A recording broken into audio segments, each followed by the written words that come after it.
ครับกับหมอลำทิวทองนี่ล่ะครับเราหมอลำทิวทองนั่งสกุลลุงสีให้เจอจำเนื้อตาเสียงลำดังมาโยนโยนดานั่นแล้วดังปานละสะท้อนสะท้อนไม่ดังกองมวนหู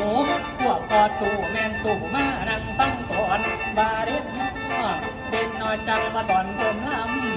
มลำใส่แขนทั้งโปลำทางหน่อยสลบลงทางใหญ่ลำทางหน่อยสลับลงทางใหญ่สลับลงโปใส่ไก่เข่าใส่เสีมวนแท่เด้งแก้มเต่าลำสับยัดลงไล่ก่อนที่มันไหลเอาให้ลุงเลือบตาลาวลงที่ใดมาตั้งเมื่อนี่คันดีแล้วทุกคน